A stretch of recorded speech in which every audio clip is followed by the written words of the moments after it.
to another Renae's Corner video. I'm Renae and welcome to video number 2 of the Clinical Psychology Debunked series. So I know after last week you're like, okay Tanisha, all of that stuff sounds really great. How do I become a clinical psychologist? Well, I'll let you know. There's like 6 steps, but each step has like a bunch of little steps in it.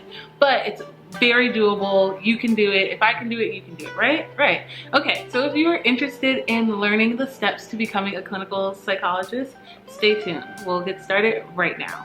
Step number 1 would be to get a bachelor's degree. It really depends on where you are applying. That will determine if you need a bachelor's of art or if you need a bachelor's of science. And that also will determine if you have to be a psych major or if you don't. Most programs don't require you to be a psych program, but it really helps because you have taken all of the prerequisite classes that you need to apply. And so I know that a lot of the programs I applied to said that you didn't need a psychology degree, but you needed to have taken like 5 or 6 psychology classes to even be eligible to apply.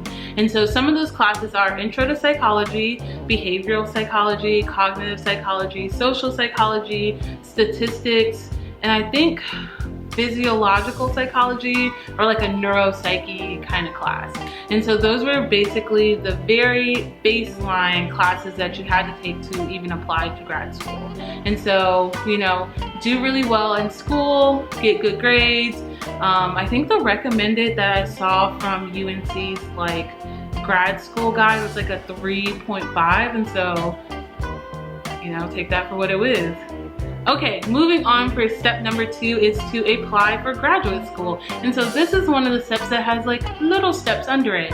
And so some of those little steps are get some research experience doing psychological research or just doing research that really can generalize to psychology. And then also take the GRE. I've talked about this on my channel before. I do not like the GRE. I didn't do too hot on the GRE, but I still got into grad school, and so try really hard to do great on your GRE to get into grad school. And then keep in touch with your undergrad professors so that they can write you really strong, really positive letters of recommendations so that you can go to grad school. And so I know you're thinking, which type of grad school? Do I go master's first? Do I go PhD first? What do I do? And so that is step number 3. Some people do go and get a master's degree, and some people go straight into a PhD program. A lot of the PhD programs have like a master's degree along the way. So like I came in with just a bachelor's degree and I'm able to get a master's degree on the way to my PhD. While some schools require you to have a master's degree, like a clinical mental health master's degree or some sort of clinical psychology master's degree before you can even apply to their PhD program. So it really depends on which path you're going to take. But if you do the master's, then you'll still have to reapply and get the PhD. And then if you do the PhD route, you'll likely get a master's degree on the route. Okay, step 4 is to do a doctorate degree in clinical psychology. So you can either do the PsyD or you can do a PhD. I will talk more in depth about these 2 types of clinical psychology degrees next week. And so stay tuned for that. They typically take between 5 to 7 years, but for clinical psychology, sometimes it takes even longer because of all the clinical experience you have to get. And so it would really behoove you to look at how long it's taking average students when you're applying. Also, your doctorate degree includes a 1-year pre-doctoral internship, which doesn't necessarily have to be at the university you're living at, or going to get your PhD at. And so just remember that after, you know, X amount of years in the university that you're at, you'll move one time to go to internship. And so step number 5 is internship, and then possibly like with an asterisk postdoc.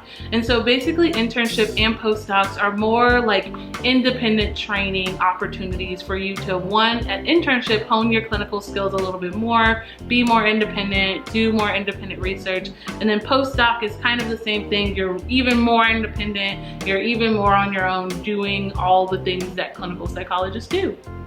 And then we are on step number 6, which is the last step, but kind of not really. You'll never really complete this step, which is to become licensed. And each state has different licensure requirements. Some people require 3,500 hours postdoc. Some people require 2,500 postdoc. It really just depends on where you live and their requirements. But I do know for a fact that every state requires continuing education for you to be licensed. And so basically you will have to go to workshops, take classes, etc.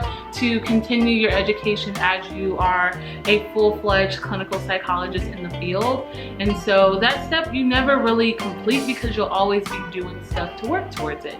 And that's basically it. That's the quick and dirty version of how to become a clinical psychologist. Each step has its own obstacles and its own difficulties and its own similarities. Oh, that doesn't make sense. Not similarities, but each step has like many steps in it. And so, you know, it takes, I would say, quite a long time. I mean, not as long as like medical school, but it still takes a lot of time and a lot of training to become a clinical psychologist because we are dealing with people's lives. And yeah, so that's basically it for today's video. I hope you guys enjoyed it. Be sure to like, comment, and share with your friends who are thinking about becoming clinical psychologists. I hope this help clears up some of the steps. Be sure to follow me on my social media. I'm on Instagram, Facebook, TikTok, Twitter. All of those things are down below in a link. It says linktree/t.renae. You can find me there, and I will see you guys next week. Peace out, and I love you all so much. Bye.